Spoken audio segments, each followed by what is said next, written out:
வணக்கம். இன்றைக்கி இந்த துப்புரவு பணியாளர்களை போய்ட்டு பார்த்துட்டு ஒரு 4, 5 பேரை என்கொயரி பண்ணேங்க. அங்கே பார்க்க பாவமாக இருக்குது. அவங்க என்ன சொல்கிறாங்கன்னா, அண்ணா நீ என்னம்மா படித்தேன்னு கேட்டேன். நான் +2 முடிச்சிருக்கேண்ணா. ஐயோ, +2 முடிச்சுட்டு ஏம்மா கன்டினியூ பண்ணல? வீட்டில் படிக்க வசதி இல்லைண்ணா, அதெல்லாம் வந்துட்டேன் அப்படி சொன்னாங்க. இன்னொரு அம்மா கேட்டேன், நான் பிஎஸ்சி பண்ணியிருக்கேன்னாங்க. நம்ம பிஎஸ்சி முடிச்சுட்டு எந்த வேலைக்கு வந்தேன் அப்படி கேட்டேன். அந்த மாதிரி என்ன சொல்லிச்சு, இல்லைண்ணா எங்கள் அப்பா கொத்தனார் வேலைக்கு போவார். அவர் குடிக்கலைன்னா கை காலெல்லாம் உதுருது. இப்போ கொத்தனார் வேலையும் கிடைக்கல. இந்த வடநாட்டுக்காரங்க வந்துட்டாங்க, அவங்களுக்கு தான் வேலை தராங்க. எங்கள் அம்மா சித்தாள், அவங்களுக்கும் வேலை இல்லை.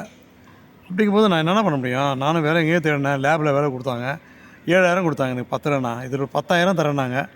ஆனால் வந்தேண்ணா, அந்த வேலையும் போச்சுண்ணா. இப்போது அதானே நாங்கள் போராட்டம் பண்ணிகிட்ருக்கோம் அப்படி சொல்லும்போது எனக்கு ரொம்ப கஷ்டமாயிடுச்சு. நான் அவங்கள வீடியோ எடுத்து போட்டிருப்பேன். பட் அவங்க படித்த படிப்புக்கு ஒரு மரியாதை. பிஎஸ்சி படிச்சுட்டு அந்த வேலைக்கு வந்திருக்காங்க, துப்புரவு பணியாளர் வேலைக்கு வந்திருக்காங்க. அதில் பேட்டி எடுத்து போட்டு எனக்கு அவங்கள அசிங்கப்படுத்த விருப்பம் இல்லை.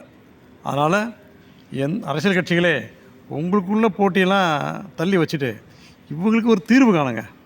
ஆமாம், கண்டிப்பாக இவங்களுக்கு ஒரு தீர்வு கண்டிங்கன்னா உங்கள் வாரிசுகள்லாம் நல்லாயிருக்கும். இது சமூக ஆர்வலர் என்ற அடிப்படையில் என்னோடய கருத்துங்க. ப்ளீஸ் ரிக்வெஸ்ட்டு கொஞ்சம் பாருங்கள் சார். நன்றி.